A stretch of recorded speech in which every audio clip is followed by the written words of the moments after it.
Thank you, Steve. I'm looking back, and Michelle, you look unordinarily relaxed right now. I can't imagine why. So much so I forgot about the board meeting. Thank you for having me up here today. Being a member of Rotary the past few months has been very encouraging. It's amazing to see all these community leaders come together and, for a brief time brag about what we're doing. And I think we have a lot to brag about in this community. So I'm honored to be here and to be a part of it. And thank you for bringing me in to speak today, even if Tim's here and we can't help that. So, my name is Jason Teal. I am the Executive Director of the Vermillion Downtown Cultural Association, which owns and operates the Coyote Twin Theaters, if you were at all confused about that relationship. So, the Coyote Twin Theater, we believe and we push the idea that this is your community theater. This is not an owner taking profits and going to Florida or anything like that. This is your community theater. The only way our doors stay open and the only way this remains a resource for this community is if you support it. It's essential. So the way we were, just to look back onto where we came from, so that we have a good idea of where we are going. And really, I'm just going to share some pictures and some fun memories, what we've come across so far. So many of you remember back in July 2015, Jack Marsh and J&J Theaters sold the Coyote Twin and Vermillion Theaters. They threatened to close it, and a group of concerned community members got together, formed the Vermillion Downtown Cultural Association, put together funds in cooperation with the University of South Dakota and the Vermillion Community Foundation in order to purchase the theaters and keep them open. The reason for doing this is we believe that the movie theaters are a keystone of downtown. We have wonderful restaurants, we have nice shops, art shops, clothing stores, but really to make a downtown work, you have to have an event. You have to have something that draws people down. You have to give them a reason to go down there. And so the movie theaters are a natural draw for almost every community. And for us to stay competitive with other towns, when college students come to Vermillion and say, well, is this the place that I want to call home for the next 4 years? Is this the place that I want to keep and raise a family? One of the things they're going to be looking at doing is, the amenities that are available to them. And so it was crucial and evident to us that the movie theaters had to remain open. That's a really bad picture. I apologize. It's the best I could get of, this is what we call Coyote 1, or is now Red Steakhouse Auditorium. You can see the old seats and the walls and that sort of thing. I have a much better picture up here. I can tell you it's frightening. So back in late August of last year, we started renovations of Coyote 1, which included tearing down all the curtains, tearing out the seats, tearing down the screen, all the sound system, lighting, everything, and essentially tear it down to the shell itself and completely rebuild the auditorium. And I'll show some more pictures of that as we go along. This was a community project. It happened with the help of a couple of USD Greek organizations, as well as USD ROTC, USD Habitat for Humanity, and countless others that pitched in, showed up this day. Between the Coyote Twin and the Vermillion Theaters, to date, we have removed almost 10 tons worth of stuff that is collected over the years, whether that's old broken seats or, that was the main bulk of it, but, just anything you can imagine that is collected over the years was up in the attics up above the movie theaters. And it was frightening up there. So we were appreciative of all the help that came in and helped us basically clear the decks and get this burden out from us so that we can concentrate on providing a world-class entertainment facility. This is Coyote 2. And again, it's not a great picture for you guys, but Coyote 2 was in much better shape. It was built in the 90s. had, with new seats and everything, but these seats are now deteriorated. The armrests are breaking off. The sound is adequate, but not ideal. The screen, you can see it was a little, maybe 2/3 screen rather than a full size. And the colors, I'll let Michelle visit with you on the colors, but they are less than ideal. They were great for the 1990s, and nowadays they just don't quite have the same luster. So we began. And you can see Mr. Munster there and Kim Grieve. This was actually Kim's very first trip to the city dump. So it was an exciting day for her. You can see there, those are all the old seats that were coming out of the Vermillion. If you are unaware, the Vermillion is now, it has no seats, it has no projector. It does have a lot of bicycle seats in it, I guess you can say. It's currently being utilized by Vermillion 605, which takes old abandoned bicycles, renovates them, and gets them out to youth who need them. So until we are at a point where we can begin renovating the Vermillion Theater, we are honored and pleased that Vermillion 605 can use that space. And it's been a good partnership for us and hopefully for them too. So, and make sure to ask Kim about her trip to the dump. I'm sure it was stunning for her. So, golly, these pictures just aren't great, but the shell of the Coyote Twin, you can see down to the concrete floor and the brick walls. It's hard to tell, but up here at the lower right-hand side of the screen was actually the old exit that you had to take to get out of the movie theater in case of a fire. You actually had to, if the screen was right here, you actually had to duck under the screen, go down, and go up dark steps with no light back there. So it was a hazard, it was dangerous, and we knew that had to be the first thing we had to fix. So what dreams may come.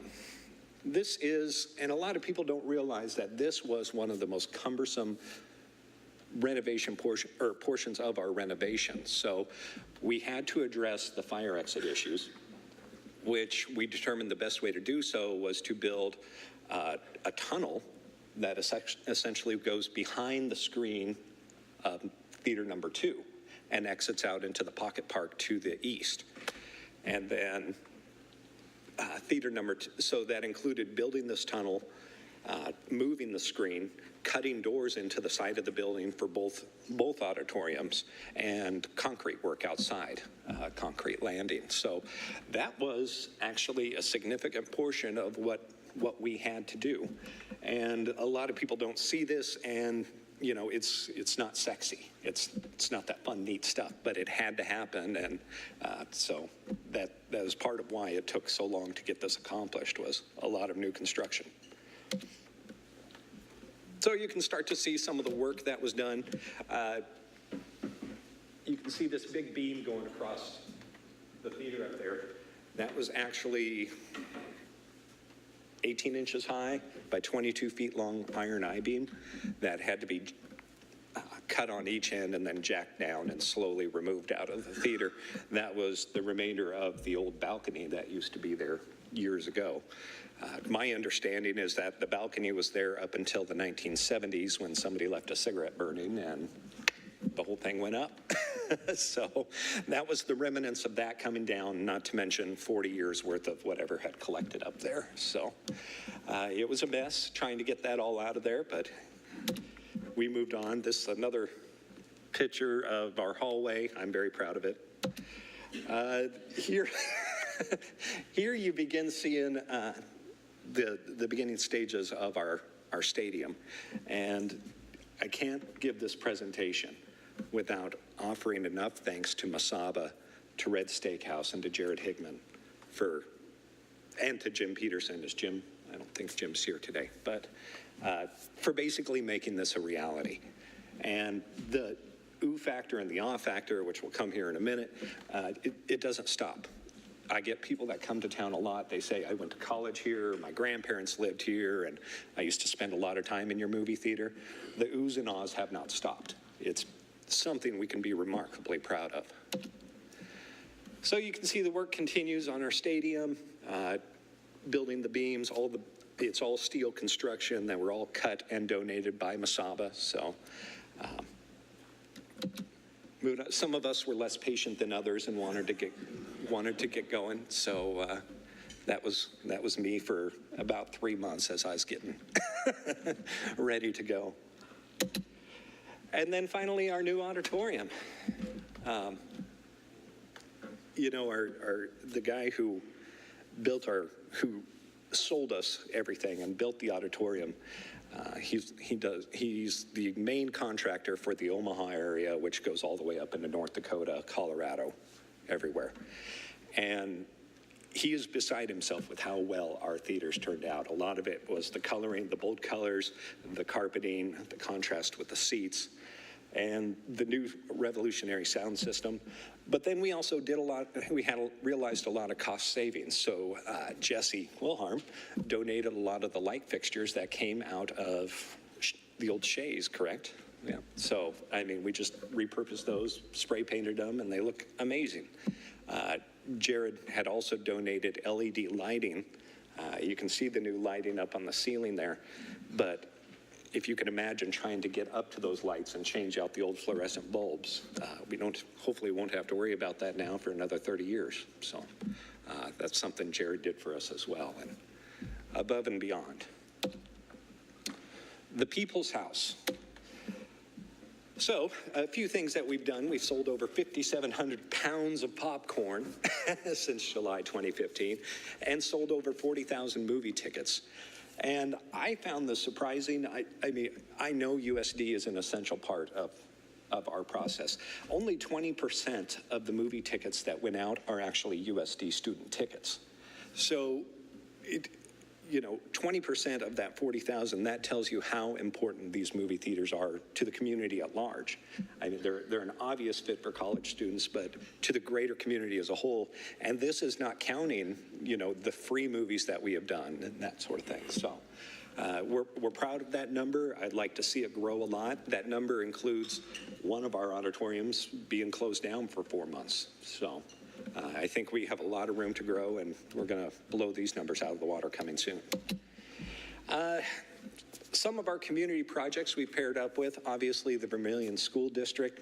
Whenever the schools have an early release or maybe a snow day, something along those lines, we do our best to try and put together a show so that parents have somewhere to bring their kids in the afternoon when they would normally not know what else to do with them. So it's been a good partnership there. I think a lot of parents appreciate it. But also working with the Vermillion School District and beyond school activities, a lady named Laura Dimmick, who has planned a lot of movies with us and allowed us to essentially make the movie theaters a repetitive and important part of these kids' lives. So much, one of our main challenges that we face is Netflix and Amazon, and everyone's saying, let's just stay home. And this is helping ingrain the movie theaters into the minds of these children and embracing that shared experience. You can watch any movie at home, but if you have 100 people around you laughing at the exact same thing, you're going to get more out of it. So, and our popcorn's better. USD has been an incomparable partner with us. From free movies offered to students throughout the year, there's usually two per semester, as well as discounted tickets to students. They usually get free access to special events we have, like the National Music Museum showings or anything like that.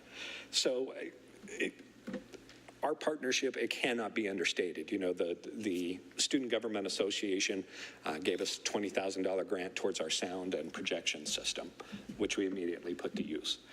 But then they give us another few thousand every year to help us keep going and to motivate us. And it's crucial. It helps us keep programming free and affordable and accessible to everybody. Vermillion Public Library, throughout the summer, I think we have 7 free movies planned for children in the community. A lot of that is paid for by your Rotary dollars, which gave us a very generous grant. And we use that to book the films and to basically pay for to pay to offers the movies for free. Ollie, Osher Lifelong Learning, is that correct, Jim? Osher. We've had a wonderful partnership with them, and we give them free access to our auditoriums in order to keep lifelong learning, and it's an important part. It also gives seniors a reason to come down to the movie theaters, and I think what I've noticed is that our senior community has shied away from them in the years. You know, they felt maybe that was a place for the younger kids and that sort of thing. Well, this gives them some ownership back into our theaters. Schools like St. Agnes, Ponca, Nebraska, Newcastle, Nebraska, and Hartington, Nebraska, Crofton, as well as countless schools in the area, Akron and Yankton schools have come over. But they come to our theaters because they're new, but because we're handy. And I think that demonstrates the marketability that Vermillion has to the greater community, not just on this side of the bridge, but there's a tremendous amount of dollars ready to be spent on the other side of the bridge. We hosted an annual event for United Way. Clay County political parties, I have offered the use of the auditoriums to both the Clay County Democrats and the Clay County Republicans to utilize our auditoriums in the mornings for their public gatherings, as long as they keep them open to the public and, keep it positive. And of course, our partnership with Recycle 605 has been very rewarding. This little piece of art, it's stunning what happened in just a matter of a few months, where we had a blank gray brick wall. We now have this beautiful piece of art that affirms our dedication to being open, to being culturally aware, to being a progressive community. And this was a tremendous community effort. Children, adults, seniors all came together and helped design these there are actually 5 different panels to tell the story of what is relevant to Vermillion, who are we, what's important to us. So if you haven't been down there to really stop and take a deep look at it, it's stunning. So. Rocky Horror Picture Show. This is getting into some of our fun events we do. And speaking about the tremendous partnership we have with USD, Rocky Horror Picture Show was put on and produced in partnership with Dr. Teddy Joyce and her marketing class.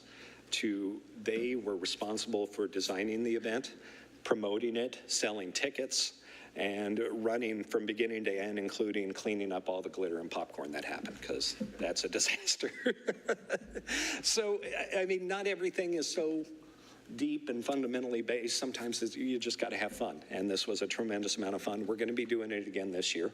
I'm in discussions with the USD Fine Arts Department to provide a team or a troupe to come do this. Plus, the same troupe that was here last year are going to come again. So I think we'll be having 2 showings of it. So start picking out your outfits now and plan on attending. This is from inside the theater, just kind of a little look at what was going on. And the pictures never do it justice, but if you can imagine toast and glitter and squirt guns and newspapers flying everywhere, this guy's wearing a rubber glove. He has no idea why. And it's a movie that has transcended time.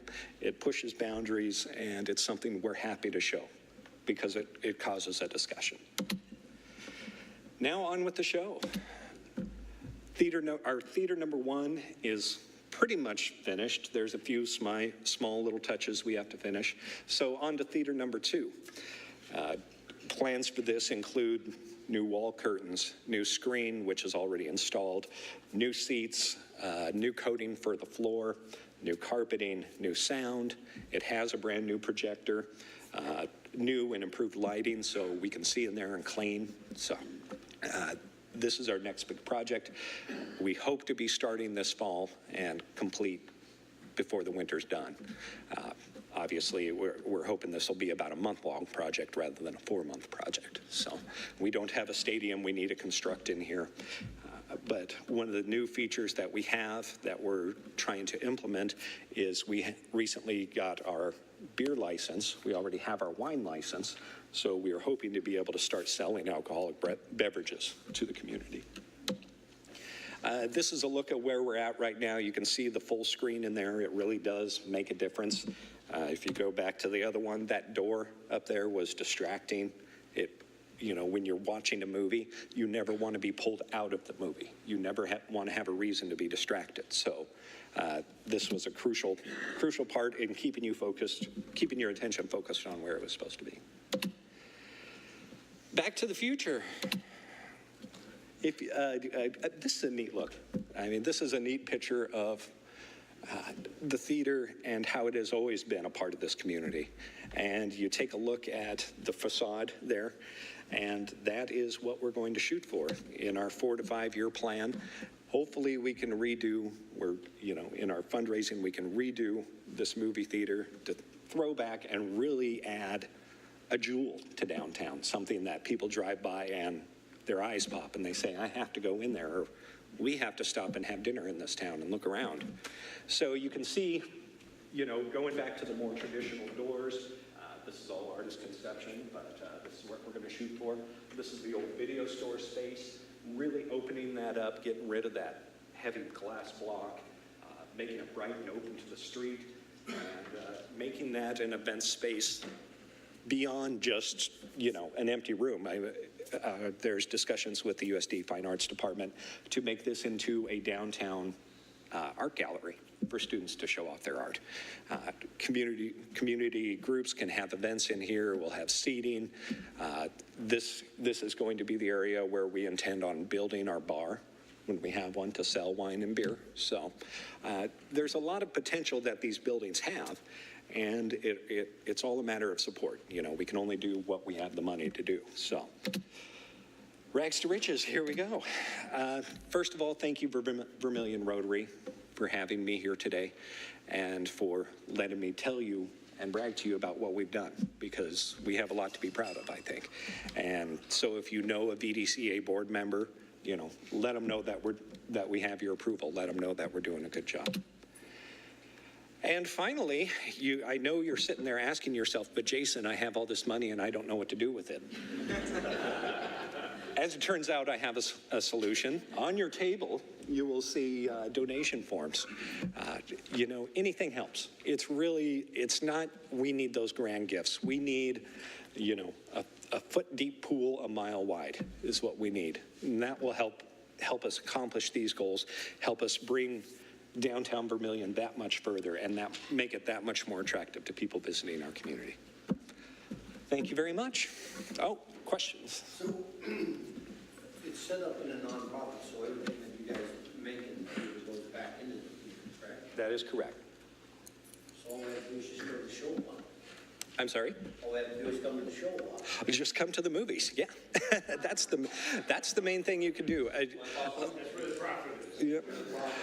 A lot of people don't realize. So when we book a movie, say we book Star Wars, up to 75%, and we're fortunate, but up to 75% of that ticket that you purchase goes back to the movie studios. So we get very little of that. When you get into the cities where there's a highly competitive atmosphere, the movie studios get 100% of the tickets. So anytime you think to yourself, well, I'll just sneak in a bag of Skittles, or I'll just, okay, a lot of people do it, and we understand. But where we get our profit, how we stay functioning, comes from popcorn. And I hear it all the time, and yes, I know popcorn is expensive, and a drink is $3.25. But you're not just paying for the drink, you're paying for the building. You're paying for the renovations. You're paying to keep downtown Vermillion vibrant. So thank you for considering doing that and asking. With the natural diverse interests of the community, how do you decide which films you're going to bring to town? That's a good question, and it's not, a lot of times it's not our choice. So when I book a movie, I'll give an instance that happened recently. Many of you know one of our projectors went down, had a server failure, so we had to get that fixed. Well, the movie studio said, we don't care, you have to play our movie. Well, we have one screen and 2 movies, and both studios are saying you have to play our movie. So if you don't play our movie, then you're going to have to keep, at the time it was Cars 3, which meant you were not going to get Despicable Me on the break. And having these movies on the break is essential. It's otherwise, kids are crying and parents say, okay, we'll just go to Sioux City and see the movie. So the choice isn't always ours. When it is, my first concern is I have to go with what's profitable. And as much as I want to bring in these wonderful art pieces and these deep movies, this last Oscar season was phenomenal and there were some powerful movies. But in the end, I have to go with who's going to buy popcorn. Because if I don't do that, then we don't get to stay open. So I have to go with family-friendly movies where kids are going to come in and they're going to drag their parents up to the concession stand and want everything in there. So that's my first concern. Second concern is obviously doing more artistic and more culturally aware programming. To make up for that, that's when we try to run a lot of these free movies during the week or these special events on Mondays. So, that answer your question? Downtown had some hail in April. Have you been up on the roof to inspect? Yes, sir. As has our roof contractor and our insurance adjuster. And checks in the mail, they tell me. So, Sue. What's the plan for the Vermillion Theater? The Vermillion. So, the Vermillion's a tough case. As I said, all the seats are torn out of there. It no longer has projection equipment. It has some environmental issues. How severe those are isn't really determined yet. There is some asbestos tile on the flooring we have to take care of. There's lead paint on the ceiling, and there's some mold. All things can be quickly and readily gotten rid of as soon as we have the funds to do so. And right now, our intent is to redesign the Vermillion Theater in a manner that will make it multifunctional. So whether you want to have a mini movie in there, whether you want to host a wedding in there, whether you want to do live music, that's our general idea for it right now, is to make it basically a versatile community resource to everybody. Anyone? Chuck. Could you talk a little bit about some of the special things you do, like the chick flick program? Sure. And some ideas about that? Sure. So if you haven't heard of Chick Flick Club, it's a group that meets once a month, and the annual dues are $90. We're starting again here in August, and it's not just for chicks, and it's for. That's right. There was one. Larry Smith comes with Betty now and then, and it's a fun night where people come and you get a free glass of wine and you get free popcorn and you sit and watch. The way we sell it is you sit and watch the movies that typically people won't sit and watch with you. If you want to cry, if you want to laugh, they're your chick flicks. They're your feel goods. It hits you in your feelers is the way we like to think of it. So that's one group that's been started. Another group, at the urging of Ted, has been Man Cave Mondays, where since I started this job, Ted has been pushing for, what's his name? John Wayne, that guy. He wants his John Wayne series. So, that is something in addition that we'll look at. And maybe we can arrange it so that Chick Flick Club and Man Cave Mondays happen on the same night. And you just go to different theaters and that sort of thing. So we do that.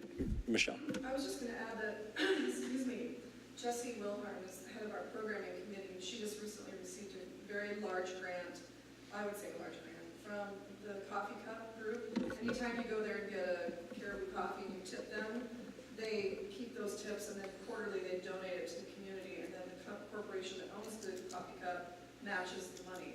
So they chose the programming committee, so it's going to help us put on 4 film festivals this coming year. And one of them, we actually have filmmakers that are now reaching out to us and asking if they can premiere their movie in our theater and do a Q&A with filmmakers afterwards. So it's really been interesting. People read stuff on the internet and they contact me for some reason. So one thing Michelle is referring to is Fools 48, which is a brand new film, make your own film festival. that we had, and we had 3 entries, but they were fantastic. As good a quality, if not better, that we've seen at many of these other film festivals. So that's one of the things. Another idea that we're working on is a movie in the park, possibly at our new swimming pool, in conjunction with Doug Wagner here at the USD Campus Activity Board, with us and with the swimming pool. So That's actually going to be August 28th. August 28th, there we go. And we haven't determined the movie yet. We're somewhere between The Goonies and The Sandlot. So either way, it's going to... Can I get a show of hands here? Quick poll, Goonies. Show of hand for Goonies. 2, 3, for The Sandlot. Everybody else. Okay. So, you know, it's trying to be creative. We don't have a lot of resources to, you know, provide nonstop entertainment, but just to have these fun key features where a parent who has 3 or 4 kids and, you know, they try to go to the movies, it's going to cost them $50, $60, easy. Trying to provide these type of resources for everybody in Vermillion to come out and enjoy. And film is I think it's our art form for this century and for last century. It's who we are, and it says very clearly who we are. So we see it as essential and open to everybody. So, anyone else? No? Okay, thank you all.